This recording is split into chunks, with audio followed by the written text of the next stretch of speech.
So we will try to apply all the concepts that we learned from week 1 and week 2. So for week 1, we will try to map out the system dynamics, although we are not doing that in full detail because we have very limited time. And we can say that you asked very specific questions that are constructive in nature. You will try to extract information asking specific questions that will give you specific information that are not that too intrusive.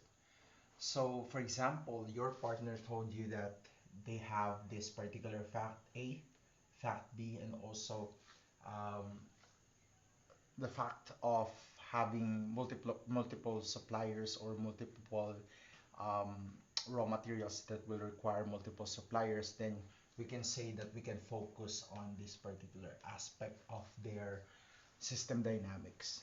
And from that, we will apply the concepts taught from week 1. We will try to dissect their demand. Then from the demand, we can try to map them out again per product. Could be per product, product 1, product 2, and product 3. So the product 1, product 2, and product 3 will have specific demands, and you will try to map out their possible projections with regards to how much they will be able to sell the next day or the next period or the next time period, and try to formulate a production strategy based on the demands that you forecasted there.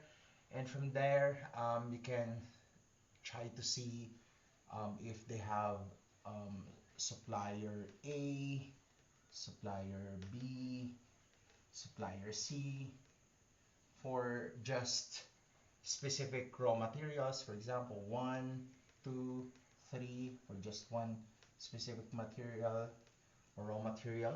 Then if they have this particular option, we can find um, the most optimal or the most beneficial path to take by using our lesson 2 from week 2.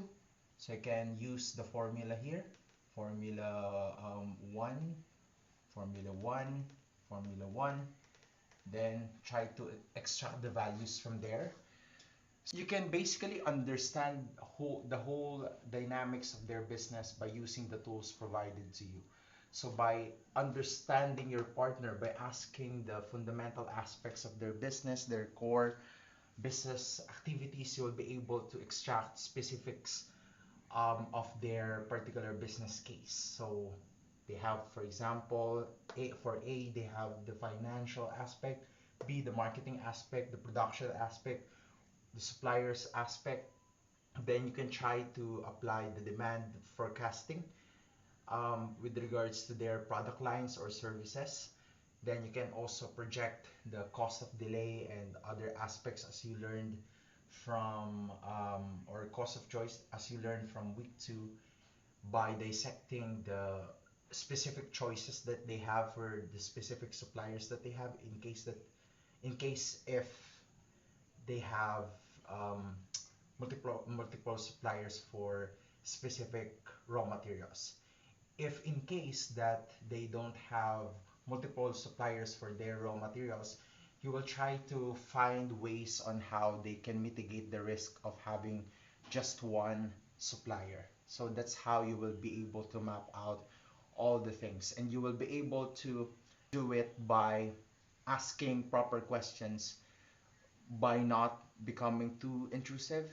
So the purpose of asking questions is to be able to construct all the necessary mapping that will require you to understand the fundamentals of their business, the dynamics of their system, and from that you can create and formulate, possible solutions and try to extract realizations. So that's all.